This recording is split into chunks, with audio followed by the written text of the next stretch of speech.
galera, sejam todos muito bem-vindos a mais um episódio do Triângulo Nerd Podcast. Aqui quem vos fala é o Rafa.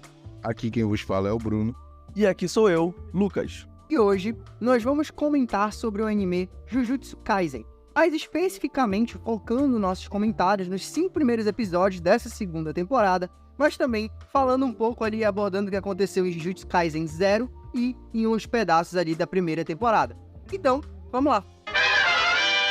Jujutsu Kaisen chegou com a sua segunda temporada recentemente, agora aí no mês de junho, julho, e acabou esses 5 primeiros episódios agora fechando um pequeno arco que se passa antes do filme Jujutsu Kaisen 0 e antes também, obviamente, da primeira temporada do anime. Agora, o anime ele vai dar uma pequena pausa e ele retornará ainda esse ano com os seus próximos episódios, aí, se não me engano, serão mais ou menos uns 15 episódios na sua segunda parte da temporada. Essa segunda temporada, esses 5 primeiros episódios, ela traz ali a história do Gojo, quando ele ainda estava no segundo ano como aluno da escola de Jujutsu Kaisen, e do seu amigo Suguru, tendo que realizar uma missão para Tengen-sama, que seria o líder da escola e do universo Jujutsu Kaisen. Eles precisam escoltar uma moça que vai servir para ser absorvida por Tengen-sama, que é uma pessoa muito poderosa e que precisa absorver ela para renovar o seu corpo, que é o que ele precisa fazer ali a cada mais ou menos 500 anos.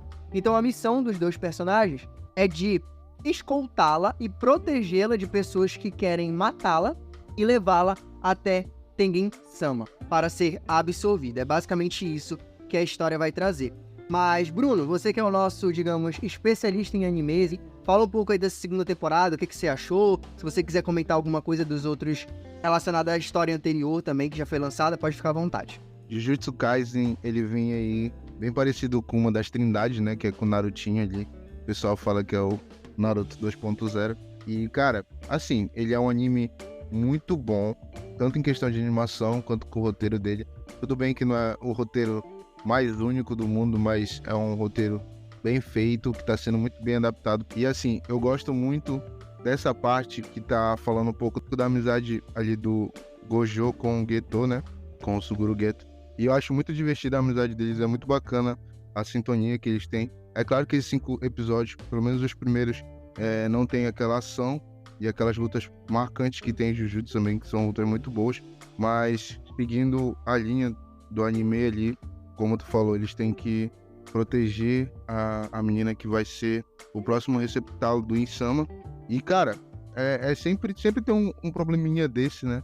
Sempre tem alguma coisa que vai acontecer no anime pra gente simpatizar com uma pessoa, ter aquela empatia, gostar daquela pessoa, e acaba acontecendo uma tragédia. No caso do anime, ele mostra realmente que acontece uma tragédia, que tem muito anime que não tem coragem. E também mostra a evolução do Gojo, né? Pelo menos nesses 5 episódios, o Gojo ele já é retratado como o mais forte ali daquele universo, mas ele ainda estava se moldando, e por ele achar que ele era o mais forte, ele não tinha tentado ficar mais forte. E é através dessa missão que ele consegue saber que ele fica mais forte, que ele consegue ser mais forte. Então, assim, no geral, esses 5 episódios ele fala sobre a amizade deles, como o Gojo ficou mais forte e como o Geto tendeu pro lado do mal, né? Foi atrás de uma ideologia diferente que era do Satoru. Então, eu acho que ele explica bem em relação a essa parte, mesmo que ele deixa algumas coisas no ar que a gente tem que procurar, que a gente tem que saber que, como eu falei, vai acontecer depois, vai ser explicado depois no decorrer do anime. Então, ele sempre deixa aquelas pontinhas soltas pra gente ficar na dúvida, teorizando. Então, eu gosto muito desses 5 episódios, que logo depois vem um filme, que é um filmaço também. Tive o prazer de ver esse filme no cinema. Também que levanta várias questões, tanto que tem o parente ali do Gojo, que não é tão parente, mas é parente dele, que é o Yuta, né? Fala a história dele. Mostra como ele entrou naquele universo meio que de paraquedas, mesmo tendo um plotzinho de que ele pertencia àquele universo aí de Jujutsu, de maldição. Então, é perfeito. Dá pra gente conversar muito sobre o anime. O anime tem muitas questões ali que fazem a gente pensar, fazem a gente teorizar e querer saber mais e ver mais sobre o anime. Posso começar com uma polêmica aqui antes da gente abordar de fato esses 5 episódios? Novidade. Eu não sei se vocês concordam comigo, mas eu acho muito engraçado como Jujutsu Kaisen é muito incrível quando tira o seu protagonista de tela. tipo, tudo em Jujutsu fica melhor quando o Itadori não tá sendo mostrado em tela. Aqui, por exemplo, nesses episódios a gente vê o Satoru Gojo, né? E no filme do Jujutsu Kaisen Zero não tem o Itadori também. E é muito bom. Pra mim, eu acho que são os melhores arcos. Eu ainda não assisti o filme, né? Mas eu já vi muitas críticas sobre. Vocês provavelmente devem falar melhor do que eu. Mas esses 5 episódios da segunda temporada são muito bons. Pra mim, os melhores episódios da primeira temporada também são os que o Satoru ou os outros personagens, eles têm um certo desenvolvimento melhor do que quando o Itadori tá aparecendo, velho. Não sei se vocês concordam comigo, mas trago essa polêmica. Eu concordo um pouco também. Eu acho que ele aparentemente aponta como se o anime não tivesse um protagonista único, mas o protagonismo é dividido ali pra todo mundo. Todo mundo tem o seu momento de tela, ele brilha um pouco. É um universo bem balanceado em questão de força, exceto pela do Satoru e do Yuta, mas o resto fica naquele pé de igualdade ali. Então, eu acho isso muito legal, que como tu ainda não terminou de ver toda a primeira temporada, é claro que vai ter momentos que vai ser muito melhor o Itadori, porque, querendo ou não, ele pega 1% ali a mais do protagonismo. Então, tipo assim, eu acho que todas as cenas de ação são muito boas, inclusive quando o Itadori fica muito louco o anime. Como tu ainda não viu tudo, tu vai ver e tu vai entender o que eu tô te falando, porque as lutas dele são muito foda. Eu acho, cara, que essa questão ela se deve porque quando a gente tem o Itadori em tela, o anime, eu tenho pelo menos a sensação de que ele realmente foca muito no desenvolvimento do Itadori e os outros personagens, eles não é que eles são escanteados, mas, enfim, o Itadori é o protagonista, ele realmente recebe mais espaço. Só que o universo ele é muito rico e como a gente discutiu até ontem, quando eu tava falando, ele é muito complexo pra mim. Inclusive, tem muitas e muitas coisas que pra mim ainda não estão muito claras sobre como funciona, de onde vem, por quê, qual é a regra, etc.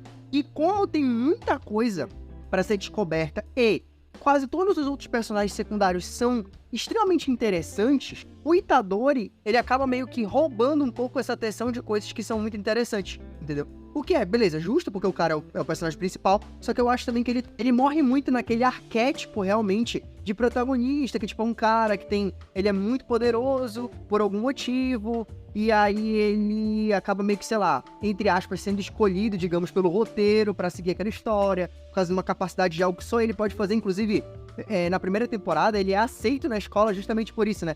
Quando ele é aceito, ele fala que quer fazer aquilo porque ele nunca sentiu que existia algo que só ele pode fazer, e ele entende que se alimentar dos dedos do Sukuna, né? Ele é a única pessoa que pode fazer aquilo, ele é a única pessoa que pode suportar o poder do Sukuna. Então, assim, esse aspecto é interessante, mas eu acho que ainda cai muito sobre aquele arquétipo de protagonista, que é meio que o escolhido por algum motivo, saca? E os outros personagens, eles têm muitos arcos interessantes ali. E a gente vê, por exemplo, isso no filme também, até o grupo ali do Panda, o carinha lá da fala amaldiçoada, a Zen-In, cara, que tipo, a Zen-In, ela tem o desenvolvimento da história dela na história do filme do Jujutsu Kaisen Zero, que fala ali, acho que na primeira temporada também fala um pouco, mas que ela não consegue ver maldições sem o óculos dela, que ela é meio que fracasso da família, que ela quer mesmo assim ser uma feiticeira Jujutsu, meio que pra esfregar na cara da família que ela consegue. Também tem o próprio Panda, que tipo, ele tem uma personalidade que é extremamente agradável, mas é algo que, inclusive, eu espero que seja explorado um pouco mais na frente, que é o fato dele não ser uma pessoa de verdade. Ele é um corpo, ele é tipo um boneco amaldiçoado, né? Tipo um corpo amaldiçoado. Então, eu espero que, de repente, isso possa ser discutido, porque pode gerar uma discussão bem interessante de ele ser uma pessoa, mas ele não ser uma pessoa, ele não tá meio que vivo de verdade, saca? Assim, eu acho que é algo que pode ser muito interessante, o negócio meio que discussões que vêm das máquinas, também de filmes que a gente vê sobre máquinas e tal, o que é ou não ser um humano. Enfim, tem muita coisa interessante ali. O universo, os personagens. Eu não acho, assim, necessariamente que o anime é ruim quando ele tá com o Itadori, mas é que realmente as outras coisas, elas são tão interessantes que tu fica com aquela sensação de que o Itadori, ele rouba um pouco da atenção que poderia ser dada pra essas outras coisas tão interessantes serem desenvolvidas junto. É exatamente isso, cara. E esses 5 episódios aqui, eles são muito legais, porque eles mostram pra gente, na verdade, eu digo assim, não muito legal exatamente, mas meio confuso, ao mesmo tempo que traz pra gente uma história do passado, ele, entre aspas, dá spoiler do que tá acontecendo atualmente. Como assim? Eu vou explicar, porque realmente, como eu falei, é confuso. Na primeira temporada, nos é mostrado o básico do universo de Jujutsu, né? Nos é mostrado sobre feitiçaria, etc., mas não é explicado tudo. A gente parece que vai aprendendo aquele padrão anime, né? A gente vai aprendendo junto com o protagonista, né? Geralmente, nos animes, a gente tem um protagonista ou que é muito jovem ou que é muito burro. Às vezes, os dois. One Piece. E a gente vai aprendendo junto com o protagonista, né? Aqui em Jujutsu é a mesma coisa. O Itadori, ele não sabe nada. Aqui o Itadori não sabe nada sobre o universo de Jujutsu. E a gente vai aprendendo junto com ele como vai funcionando as coisas. Só que não é explicado tudo de primeira pra ele. Principalmente as coisas relacionadas aos 6 olhos, né? Ao Satoru Gojo. Que é um personagem que claramente chama muita atenção. Desde o começo que ele aparece, ele tem esse jeito mais boçal, de certa forma. Ele parece ser muito forte. Ele, inclusive, é mostrado que é muito forte. Logo no começo do anime aparece um... Lindo, gostoso, Gojo, eu te amo. Se você quer dar, você fala. Uma maldição que é dito pra gente que equivale ao poder de 8 a 9 dedos do Sukuna. Ele vai lutar contra o Satoru e ele fala: eu tava brincando com um cara. Tipo, ele... Mano, eu até brinquei quando eu vi essa cena. Se um cara vale 8 a 9 dedos, o Satoru Gojo é o corpo inteiro do Sukuna, né? Se for parar pra pensar, né? Porque realmente ele é um personagem que chama a atenção, não só pelo fato do design, né? Que aqui é o famoso personagem emo / definição de homem perfeito dos animes aqui que vai roubar a cena, mas pelo fato de que ele realmente é forte para aquele universo de Jujutsu. E não é explicado muito bem na primeira temporada sobre o personagem. Tu vai entender como na segunda temporada e no filme. Isso que é gozado de Jujutsu. Por quê? Tu assiste a primeira temporada, acabou, aí depois tu vai assistir o filme é antes da primeira temporada. Começa a segunda, é antes do filme. Irmão, calma, primeiro lança do começo pra eu poder entender, e depois lança o resto. Que cronologia é essa? Não, mas realmente é muito zoada essa cronologia do Jujutsu, porque parece que ele tá voltando, aí ele volta de novo, aí quando tu pensa que ele vai pra frente, ele volta de novo, aí fica nisso. Mas ainda bem que agora, na segunda parte da segunda temporada, vai voltar pra onde eles pararam no final da primeira temporada. Entendeu? Cara, ao mesmo tempo que é meio zoado, realmente, essa cronologia de... Os caras levaram muito a sério a frase daqui pra frente é só pra trás, entendeu? Então, assim, da feita que, tipo, termina a primeira temporada, os caras só voltam na cronologia. Só que é muito interessante como eles vão amarrando a história e como eles vão trazendo justificativas e explicações de forma retroativa, sem necessariamente atravancar o andamento daquela história ali, digamos, eu não vou dizer que principal, mas aquela linha do tempo que se inicia no Itadori, né? Do Itadori pra frente, no caso. Então eles pegam, olha, a gente vai precisar explicar um monte de coisa, mas pra gente não colocar umas explicações meio nada a ver lá no meio, vamos fazer umas histórias retroativas pra que vocês entendam tudo isso e aí a gente possa avançar. Eu não sei necessariamente se foi essa a intenção, mas pelo menos pra mim tá funcionando dessa forma. E, como eu tô falando, apesar é estranho, mas, pô, tá funcionando, assim, realmente tá bacana de fazer isso, inclusive, de assistir assim. Minha única crítica sobre justamente esses pontos retroativos da história é que, pra mim, perde um pouco do efeito, do peso dramático da trama e do nosso próprio medo de perda de personagens, né? Porque, por exemplo, aqui na segunda temporada a gente tem a, entre aspas, suposta morte do Satoru. Só que aí tu para pra olhar e fala, não, o cara não morreu. Se ele tava vivo lá no futuro, ele não morreu aqui. Então perde o peso, por mais que a cena seja muito incrível, mas a gente sabe que não tem o peso. Tu não tem medo de que o Satoru morre porque ele tá vivo lá na frente. Então esse é um pequeno problema de você sempre ter esses pontos retroativos na história pra explicar algo que tá acontecendo no presente. O anime, ele não explica tudo logo, ele não joga tudo de mão beijada. Como eu falei, pra mim tem muita coisa que inclusive eu acho um pouco confuso, de entender, de conseguir captar. As partes de explicação, as cenas de explicação, elas muitas vezes se dão em diálogos e às vezes até em meio de lutas e tal, e aí tu fica meio perdido, tu não sabe se tu presta atenção na luta, se tu entende o que o cara tá explicando. Por um lado, eu acho muito legal que um anime não entregue tudo logo de mão beijada e não seja extremamente didático, porque ele cria essa expectativa de a gente começar a ir descobrindo a história com o avançar dela e junto com os personagens, de acordo com o que eles vão entendendo as coisas também. Mas eu acho que o anime, ele poderia, quando ele vai revelar as coisas, fazer isso de uma forma que fosse um pouquinho mais entendível, porque realmente tem umas coisas ali que eu fico perdido.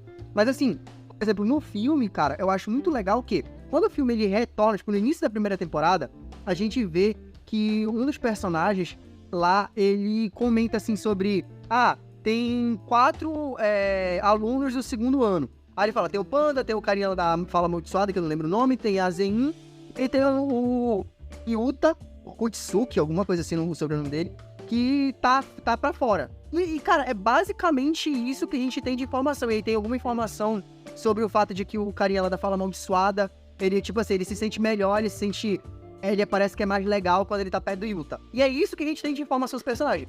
Aí os caras fazem, ao invés de, tipo assim, sei lá, introduzirem o personagem aleatoriamente, né, na próxima metade da segunda temporada, ou terem que ficar explicando, parar um personagem pra ele ficar dando uma fala pra explicar toda a história. Eles fazem um filme que explica toda a história e mostra a história dele, e que é muito legal, cara. É muito foda. Ainda que eu não acho um personagem tão interessante.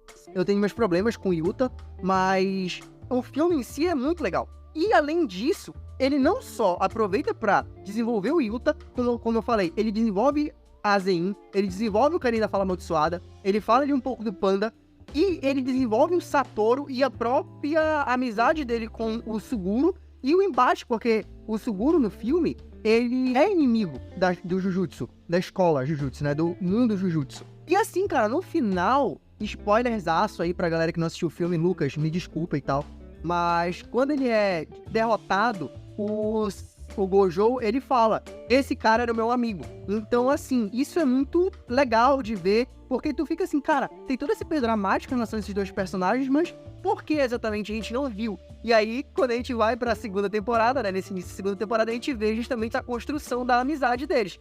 Então, cara, é muito interessante. O anime, parece que ele planta perguntas, aí ele fala, calma aí, agora eu vou explicar. Aí ele planta uma outra pergunta, mas aí tu fica, caralho, mas como assim? Não, calma, a próxima coisa eu vou explicar.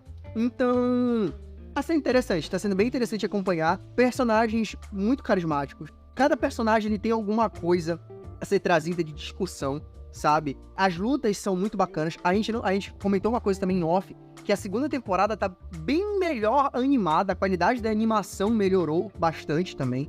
Então, velho, cara, tá muito bom, cara. Jujutsu, realmente, assim, é um puta anime pra mim. Ainda, beleza, talvez tenha suas falhazinhas, suas simplificações e tal. Como eu falei, tem umas confusões aqui e ali, algumas coisas que talvez ainda vão ser melhor explicadas. Mas, pô, realmente, assim, é um anime que é shonen. Cara, é muito bom, velho. É muito bom de verdade. Porque ele tem mais substância, né? Ele não é só tiro, porrada e bom, foda-se. Ele tem bastante substância naquilo que ele traz, não só em relação aos personagens, mas em relação a vários outros tipos de discussão. O filme, ele discute ali sobre amizade, sobre amor, sobre poder. A primeira temporada também tem uma discussão sobre você poder ajudar as pessoas e fazer o máximo pra ajudar as pessoas, né? Por conta disso. Enfim, cara, diversas outras discussões que eu não vou lembrar agora, mas tem muita coisa legal pra ver no anime e muita mensagem bacana. Então, putz, é uma diversão, assim, de primeira, cara. Muito bom mesmo. Em relação à animação da segunda temporada, que tá perfeita, tão boa quanto a da primeira, ou até mais. Quando o pessoal viu o teaser da segunda temporada, dessa primeira parte, eles ficaram reclamando que estragaram o Satoru. Tipo, o pessoal estragou o Satoru. O olho dele antes que valia 1 milhão pra fazer, agora não vale nem 100 reais. Aí eu fiquei pensando assim, eu acho que eu até cheguei a comentar com a minha namorada. Eu falei assim, porra, os caras não sabem nem se o cara vai ter uma evolução, se o olho dele tá assim ainda porque ele ainda não atingiu o ápice de poder, ou porque ele não teve o pico de poder dele. E os caras estão tentando te mostrar como era. Porra, vê o anime primeiro, chega até o final pra te poder chegar numa conclusão, cara. Isso é muito chato, velho. A gente tem que reclamar. Isso é muito chato, a gente tem que ouvir reclamação por causa da animação de um anime, cara. Porra, aprecia a obra, aprecia a história. Se a animação tiver horrível de podre, pô, tudo bem, reclama um pouquinho. Mas, porra, uma animação dessa, de alto nível, o cara ficar reclamando, vai se lascar, mano. Para de reclamar dessa porra. Mas não tô feliz não, já vou avisando pra vocês. Tô nervoso, cara. Eu vou ficar muito agressivo na próxima. Cara, realmente a animação tá muito bem feita. Algumas cenas nessa segunda temporada, elas tentam pegar aqueles trechos de clipes de bandas japonesas, né? Que geralmente fazem músicas para anime ou músicas parecidas assim nessa pegada. Por exemplo, a própria banda Eve, né, que é a banda que canta a abertura da primeira temporada da série, ela tem muito dessa pegada de fazer clipes musicais com trechos de cenas do cotidiano, né? Um metrô, uma estação de metrô, ou um restaurante, foca no prato de comida. Esses clipes, essas cenas bonitinhas e trechos legais aparecem bastante agora nessa segunda temporada com uma animação muito, muito bem feita. Eu diria liberando 4K quase, né? Por exemplo, na cena em que o Satoru, junto com um grupo ali, que eles vão ali protegendo a Iko e levam ela pro aquário, né? Eles vão brincar ali, vão pra praia, inclusive. Então são cenas que ficam muito, muito bem feitas a animação. Quando ela aparece até, né, que foca no rosto dela, é muito, muito bem feito. Dos fios do cabelo, os detalhes do rosto, o sorriso, os olhos. Então, assim, realmente a animação melhora drasticamente pra mim, pelo menos da primeira temporada pra essa segunda. E tem essas cenas, justamente, eu acho legal porque mostra um pouco da qualidade, não só gráfica, mas a qualidade de vida do mundo ao redor. Então, assim, o anime, como a gente já disse aqui, é um shonen, mas é um shonen que não vai focar nas suas belezas somente em batalha. A gente tá muito acostumado com aquele shonen que é muito legal na hora da luta, os poderes são muito, muito bonitos e tal, são muito bem feitos. Aí chega numa cena qualquer de cenário, tá o cenário, mais ou menos, e o personagem lá atrás parece que é um borrão na tela. Isso é, tipo, bem feio na maioria dos animes. Mas a gente já tá acostumado, então a gente releva. Jujutsu não faz isso. Jujutsu, ele foca bastante nessa beleza gráfica. Não importa a cena, pode ser uma cena qualquer, aleatória, num aquário, só pra uma cena pra preencher, entre aspas, tela, ou até desenvolver os personagens. Mas ainda assim, eles fazem muito bem feito nessa segunda temporada. E é isso que é legal, porque 5 episódios conseguem passar pra gente muita informação e muito desenvolvimento de personagens que, tudo bem, alguns já apareceram anteriormente, alguns aparecem no filme, né, como os meninos já assistiram, mas desenvolve ainda mais esses personagens em 5 episódios, que teoricamente era pra ser pouco tempo de tela, mas parece se estender muito bem pelo tempo de aproveitamento. Cara, uma coisa que eu acho interessante é como também a história ela vai fazendo os intrincamentos que fazem sentido. Como, por exemplo, o fato do... spoiler, o Shiguro, que é o pai do Megumi da primeira temporada. É muito interessante como ele vai intrincando e como o universo de Jujutsu, eles passam ali a ideia de que é um negócio mais fechado, digamos assim, que tem pouca gente, são poucas famílias, etc e tal, pelo menos dá essa sensação nesse início de história, né, digamos assim. Faz sentido que um personagem enfrente o Gojo aqui e depois tu tem o filho dele envolvido também com o Gojo na escola, parará. São intrincamentos que são mais naturais, né, do que, olha, por exemplo, a gente comenta aqui, a gente faz um acompanhamento aqui no podcast sobre Monster, e a gente fala sobre como diversas vezes muitos encontros ali, coincidências não batem, assim, fica muito artificial. E aqui não, essa artificialidade, ela pouco existe, se é que existe em algum momento. Então eu acho muito legal também essa relação de personagens que vai sendo muito bem construída e muito bem feita. Ainda que, como eu falei, eu acho que tem uma questão ali de construção de mundo que fica confusa. Por exemplo, na primeira temporada, aqui na segunda a gente entende um pouco melhor, no filme também fala um pouco mais, mas a primeira temporada, por exemplo, ela deixa muito confuso. Como é que é a estrutura exatamente da escola Jujutsu? Ela só existe no Japão, ela existe em outros lugares? Como é que funciona a questão dos poderes? A gente sabe que tem algumas famílias ali que são meio que o cerne do mundo de Jujutsu, mas são só eles, porque o Itadori teoricamente não é dessas famílias, ou será que é? O Yuta, no filme, acha-se que ele não era, mas depois descobre-se que ele é, então fica assim um negócio meio complexo de entender, sabe? Eu acho muito intrincado nesse sentido, a ponto de ficar um pouco confuso, mas é aquela história. A gente vai ter que ir esperando, né, o anime dar essas respostas, esses desenvolvimentos, e ele vai dando essas respostas. O próprio poder do Gojo na primeira temporada do anime, ele não é explicado. No filme, também não. Tu não entende como é que o poder do Gojo funciona, tu só sabe que ele é muito foda. E aí, na segunda temporada, é justamente todo esse desenvolvimento, não só de personalidade do Gojo, porque já foi muito bem estabelecido antes, mas o desenvolvimento do próprio poder dele, as explicações do poder dele, e o desenvolvimento do Suguru, que aparece lá no filme, como eu já citei. Então, isso é muito legal, cara. O anime, ele vai te dando explicações e pistas e desenvolvimento de novos elementos em diversos pontos, na primeira, na segunda temporada, em arcos mais isolados, no filme. E, cara, é um universo tão rico que ele sempre consegue te prender de alguma forma, ele sempre tem algo pra tá falando, sabe? E isso é muito foda. E essa segunda temporada, eu acho que ela traz uma história que, apesar de ser no passado, né, poderia dar aquela sensação de tipo, ai, porra, não, eu quero ver lá o avançado da história do Itadori, eu quero ver o que tá acontecendo lá. Mas, novamente, traz coisas tão legais. E a nova personagem, o novo elemento que ele traz, que a gente não tinha se informado até agora, dessa questão do Tengen-sama, e, tipo, por que ele é importante ali pro universo de Jujutsu e tal, numa coisa meio bizarra, dele ter que, tipo, absorver alguém a cada 500 anos, senão o poder dele cresce tanto que ele meio que vai se tornar meio que um deus e perder o controle sobre o meio. Cara, são uns conceitos, assim, extremamente bizarros, mas que são interessantes, né, cara, de serem vistos. Agora, falando de cenas, mais especificamente, é muito interessante como o anime, ele consegue também ser bem impactante. Lá na primeira temporada, a gente tem aquele impacto da morte do Itadori, lá no episódio 6, 5, mais ou menos, e aí depois ele acaba voltando e tal, mas tem outros acontecimentos ali que vão causando, assim, impactos na gente.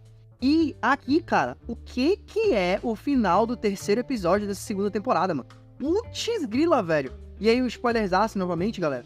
Na hora que eles se ligaram com a Riko-chan, e aí eles estão meio que apoiando ela, do tipo, olha, o que você quiser, a decisão que você tomar, eu e o Gojo, a gente vai te apoiar, a gente vai te ajudar e tal. Não tem problema se o Tengen-sama vier atrás da gente tanca ele, pode mandar que a gente tanca ele e tal. E aí a mina chora lá, fala, não, porque eu quero viver, eu achei que eu tava preparada pra ser absorvida, mas eu quero viver, eu quero visitar lugares, eu quero ver mais do mundo, eu quero aproveitar as coisas com meus amigos e tal.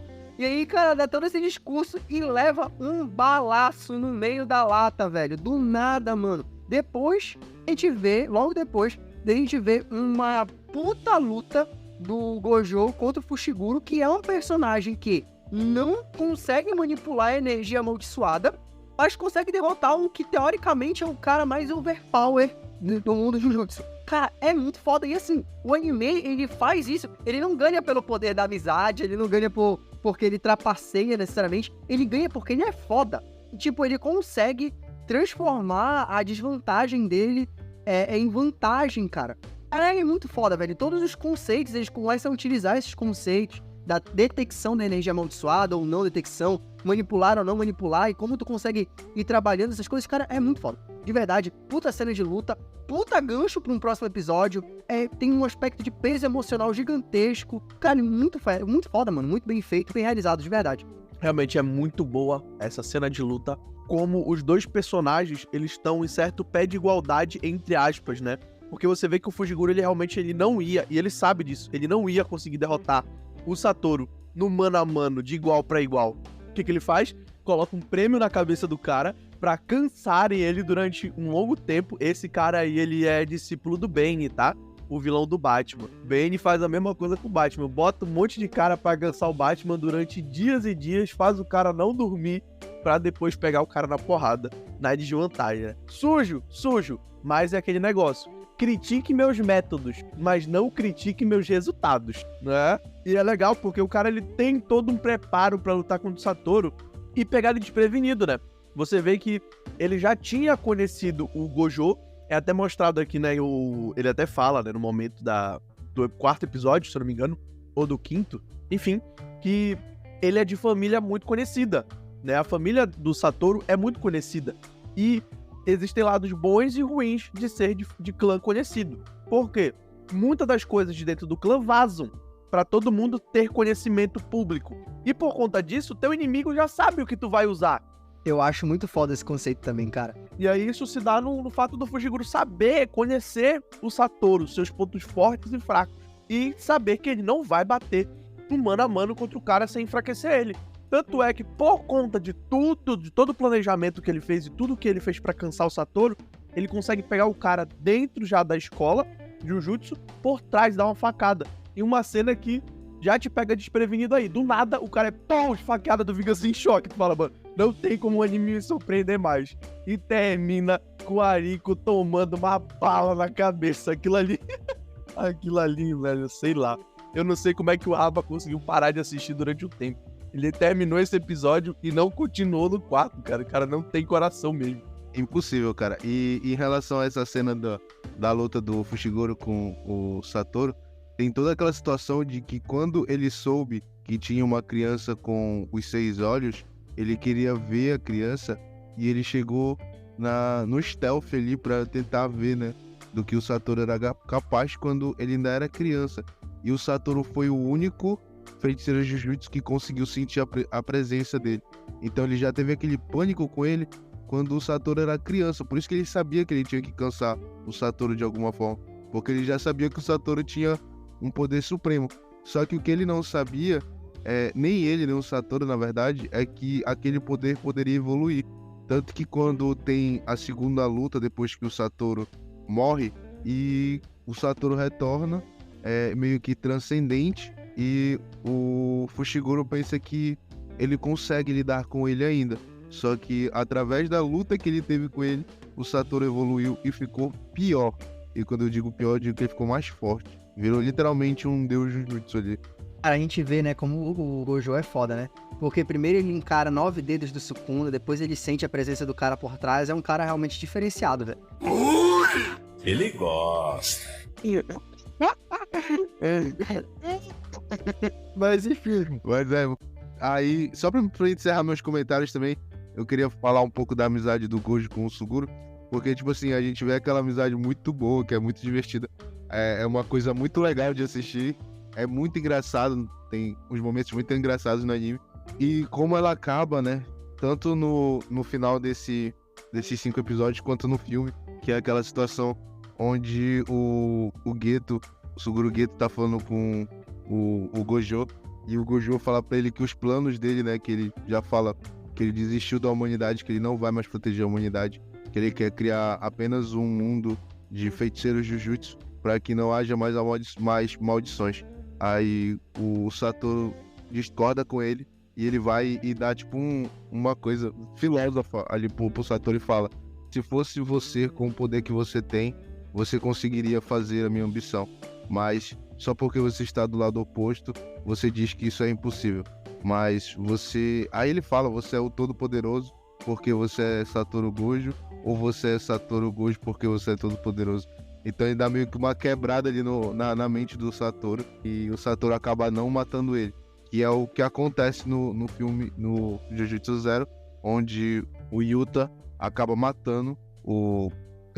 Você é o filho de uma puta. Onde o Yuta acaba matando... Spoiler, né, mano? Onde o Yuta acaba matando o Suguru Geto ali, e a gente fica com aquela pergunta que não foi respondida de como ele sobreviveu. Fora que tem o final ali da relação deles dois, que é quando o Satoru aparece falando alguma coisa pro Suguru, só que não fala nada, né? E quando ele devolve a carteirinha pro Yuta, ele fala: onde você encontrou a minha carteirinha? Aí ele fala: o único cara que eu considerei meu amigo, o meu melhor amigo, foi ele que me deu isso. Só que no filme não aparece ele falando isso, né? Ele só fala um pouquinho assim, aí o Geto fala pra ele. Ele fala no filme isso, ele fala... Não, aí o Geto fala assim pra ele: pelo menos me xingue antes do final, entendeu? Aí foi perguntado pro mangaka o que tinha acontecido, e ele falou que foi exatamente isso que ele falou. Que ele falou: você foi o meu único e o meu melhor amigo. Então, tipo, é muito bonitinha a relação deles. E uma coisa que eu acho muito legal dessa discussão, né, da transformação do Suguru, é que, assim, a gente vê, pelo menos na segunda temporada, é uma coisa, uma informação, inclusive, que eu quero voltar, eu não vou dar ela como verdadeira aqui. Eu sinto que no filme aparecem frases como se tivessem sido ditas pelo Suguru, e na segunda temporada essas mesmas frases aparecem sendo ditas pelo Gojo. Eu não vou dizer, tipo, afirmar isso categoricamente, mas eu acho que isso aconteceu, tá? Mas, de qualquer forma, eu vou usar como referência aqui as frases da segunda temporada, onde o Satoru, ele fala, assim, sobre... Tipo, ele meio que dá um discurso que, na verdade, é muito parecido com o discurso do Suguru. De, tipo, o poder, na verdade, tem que estar... tipo, tem que andar quem tem mais poder e tal. E, enfim, manda uns papos desse na hora que eles estão, tipo, meio que brincando de basquete ali. Mas aí tu vê que, na verdade, depois, quem acaba meio que levando essa, digamos, filosofia deturpada pra frente é o Suguru, não é o Gojo, entendeu? Então é muito doido, cara, essa mudança, assim, do personagem, né? Tipo, como um acabou influenciando o outro, só que de um jeito meio esquisito, assim, mas eles acabaram sendo amigos, mesmo que em algum momento tenham divergido de forma muito grave nas suas filosofias de mundo, né? mas aquele amor um pelo outro, né? Aquele amor de amigo, ele não morreu, né? Só que infelizmente, enfim, eles não puderam continuar juntos, caminhando juntos, né? Mas é muito doido, cara, é uma história muito legal. Aqui a gente descobre que nem todo seguro morre de velho, né? Aí, pois é, tipo, tem essa situação daí do que o Rafa falou, que realmente no começo parecia que o Satoru, ele tinha aquela ideia de que os poderosos mandam, quem tá no poder, quem tem que estar no poder é o mais forte, mas a partir dessa experiência que ele tem com o amigo dele, ele acaba virando sensei, né? Porque a gente pensa, por que o cara mais poderoso do universo de Jujutsu virou sensei? Era só pra ele estar curtindo a vida dele de boa, e quando chegasse uma maldição especial, ele ia lá e resolvia, porque ele é o mais forte. Então não tem por que ele tá aqui. Mas aí ele tá lá porque justamente depois de passar essa experiência, ele quer mudar também a formação, ele quer mudar a organização, mas ele quer mudar de dentro. Então ele vira sensei para ele começar a mudar pelos jovens, porque os jovens são o futuro do Brasil, e o Brasil é isso, e ninguém merece morrer. Vote 16, vote Bruno. É legal que, realmente, né, a gente vê que o Satoru, como eu disse na primeira temporada, ele é um personagem muito enigmático, ao mesmo tempo que muito curioso, chama bastante atenção. E você vê que ele realmente é contra a organização, só que de um jeito esquisito, né? Tipo assim, eu odeio a organização, eu odeio assim, entre aspas, né? Eu não gosto de como a organização é feita, da hierarquia dela, porém eu não saio de dentro dela. Aí tu fica assim, mano, tipo, o que tá acontecendo? Ele inclusive explica isso, né, numa frase lá, John Wick da vida, né? Tipo, não adianta você matar os grandes e os superiores. O que vai acontecer é que vão colocar outro no lugar. Então você vai lá, tá matando todo mundo e tá matando outro no lugar. Não adianta muito, né? Então, ele realmente é um personagem que chama bastante atenção e você realmente sente vontade de saber um pouco mais sobre o passado dele. E aqui a gente é agraciado com mais desse passado do Satoru e aprende um pouco mais sobre tudo aquilo que formou, né, a base fundamental da mente dele. Ao mesmo tempo em que a gente também fica curioso com mais sobre o passado e o misticismo de todo o universo de Jujutsu, do que fundamenta ali as castas e a sociedade, não só da escola de Jujutsu, né, mas da feitiçaria no geral, tanto do lado do bem, entre aspas, quanto do lado do mal, né. A gente tem mais mistérios sendo colocados aqui no passado, ao mesmo tempo que a gente responde os mistérios do presente, do atual. Então assim, eu tô ansioso pra saber o que vai acontecer aí na próxima temporada, visto que não vai adiantar muito eu assistir o filme, porque vai falar sobre o passado, ainda que eu vou assistir, obviamente. Mas eu tô curioso pra saber como que o anime vai responder e se ele vai até continuar com essa coerência que ele tem até o presente momento. Queria só pontuar uma coisa aqui, tá, gente? Pra quem tá escutando a gente, Lucas aqui, o nosso amigo Obelic, disse que não ia assistir Jujutsu porque era ruim, porque era genérico, porque era Naruto, não sei o quê. E agora tá aí pagando pau, então chupa. Eu estou sentindo uma treta! Não, eu realmente... Eu assisti o Jujutsu a primeira vez e eu parei no meio. Logo quando tava lançando, logo durante o lançamento. Eu parei mais ou menos no episódio 10, por aí. Porque eu achei muito parecido com o básico, muito parecido ali com Naruto e tal. Teve um começo meio similar. Você vê ali que a construção é quem? É o Kakashi, que é o Satoru, né? Só que em vez de esconder a boca, esconde o olho e o cabelo. Aí você tem aqui a Sakura, o Sasuke e o Itadori é o Naruto, né? Que é o cara inútil ali, que foi amaldiçoado com alguma coisa que deu poderes pra ele. Então é bastante parecido no começo, não tem como negar.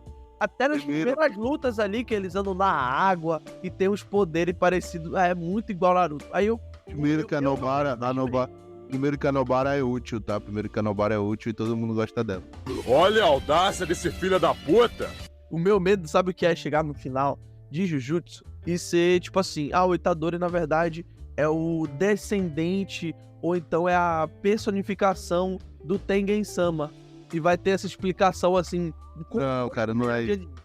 Não é isso. Provavelmente ele é de alguma família ali, porque ainda não foi revelado quem é os pais dele. Então provavelmente ele é alguma família feiticeira ali de Jujutsu, que ou ele ainda não despertou os poderes dele, ou ele é igual a menina lá e não consegue usar. Não é nem que não consegue, né? Porque ele consegue. Não consegue usar, tipo, o sangue, a descendência de sangue pra fazer algum poder ali amaldiçoado top igual as outras famílias têm. O meu medo é se tornar um anime genérico, mas até um presente momento, até o que... Eu não li o mangá nem nada, né? Mas até o momento do anime, ele tá se sobressaindo realmente. Não só no quesito animação, mas no quesito de explicação, desenvolvimento mesmo, de universo e personagem, velho. Eu tô realmente gostando bastante, eu tô bem interessado em Jujutsu depois de todo esse desenrolar da trama, né? Muito bom. Bom, mas pontuando algo que eu acho legal, só pra finalizar meus comentários aqui, é sobre a Riko, que é muito legal esse quesito dela de personagem, assim, né? De desenvolvimento de personagem mesmo. Como ela, teoricamente, não tem pais, morreram no acidente e tal, e isso seria uma desculpa perfeita pra ela, só vai pro Tengen-sama mesmo e tá tranquilo. Mas, ao mesmo tempo, ela tem a empregada, né? A menina, a cuidadora dela, na verdade, né? Que ficou com ela durante todo esse tempo e tem ela desde que ela é uma criancinha. E meio que funciona como se fosse uma mãe pra ela. E ela realmente vê como se fosse uma mãe, né? Fora as amizades que ela tem na escola. Todo esse quesito e essa questão de ela ter que morrer, de certa forma, é muito legal. Porque assim, quando eles falam, né, que ela vai se assimilar ao Tengen-sama, ela fala assim, não, ela tenta desconversar, né? O Tengen-sama sou eu e eu sou Tengen-sama. Nós dois somos um, não é só ele que vai se fundir a mim, eu vou me fundir a ele também. Só que aí tem aquele quesito, né? Óbvio, vamos supor que isso seja verdade de fato e ela mantém as lembranças, memórias, personalidade, etc. Ela ainda vai ficar trancada no fundo da academia, da escola, né? Presa lá pra sempre, sendo, entre aspas, o Tengen-sama. E depois a gente vê, né, que não é uma assimilação igualitária. Não, é ele que vai consumir ela e acabou. Ainda tem aquela questão, tipo, de morrer por um bem maior, né? Porque o pessoal fala que ela vai morrer pelo bem maior, mas se torna tão fútil quando ela morre, que depois os caras falam pro Suguro que eles já encontraram outro recipiente. Então, tipo, se tornou uma coisa tão fútil a morte dela, entendeu? Tão desnecessária, ela tem que passar por tudo isso, porque acho que em alguns meses encontraram outro recipiente, outra pessoa compatível. Então, torna a morte dela triste e fútil. Então, brinca muito com essa questão da vida humana. Cara, e é muito triste, de fato, você parar pra pensar nisso, né? Por que uma pessoa precisa morrer, assim, tipo, abdicar mesmo da vida dela pra que isso possa acontecer? E como isso mexe com os personagens que estão envolvidos ali. Como realmente vai mexer muito com a cabeça tanto do Satoru quanto do Suguro. Que realmente é um evento que muda a mente dos dois personagens mais fortes ali daquele universo, daquela atualidade do universo de Jujutsu Kaisen, né? Como isso muda, é um marco, um divisor de águas na vida não só deles, mas como do mundo inteiro a partir daquele momento. E como isso mexe também com a gente que tá ouvindo e tá vendo a trama se desenrolar. Você realmente para pra pensar, será que vale mesmo a pena? Por que isso tem que acontecer? Será que é justo com a Riko? Ela tem que abdicar da própria vida dela? Mas enfim, né? Acaba que no fim não adiantou de bosta nenhuma tudo que aconteceu e quem sofre é a gente que tá vendo. Realmente. Então é isso, galera. Mais um episódio do Triângulo Nerd Podcast vai ficando por aqui. Eu agradeço aqueles que nos acompanharam até aqui, né? Ouviram todo o episódio. Não esqueçam de curtir, compartilhar e comentar aí o nosso conteúdo. Estamos disponíveis no YouTube, no Amazon Music, no Spotify. Estamos também lá no Instagram com as notícias aqui do podcast. É só nos procurar nessas redes como Triângulo Nerd Podcast, que você com certeza nos acha. Fica aqui, aquele abraço e até a próxima. É isso aí, galera. Um abração. Até a próxima. Tchau, obrigado. Valeu, galera. Até a próxima. Fiquem com Deus. Tchau, tchau. Eu posso encerrar? Pode. Desculpa, gente, eu tive que parar pra entender, tá? Não, você vai ter uma surpresinha na hora da edição. A gente vai dar nota? Não, né? Não sei. Podemos dar, porque é uma parte meio que individual, né? Depois... Não, mas pode ser, né? Porque a gente sempre dá nota pro final da obra. Mas acho que não precisa, né? Eu acho que não precisa. Tá bom. Tá vendo? Assim que o poder sobe a cabeça, né, mano? O cara já fala assim, não, eu acho que não precisa, então não vamos dar nota, tá vendo? Vocês que É o aceitaram. apresentador, né, cara? Fizeram. É o apresentador, né, cara? É o apresentador. Isso é tudo, pessoal.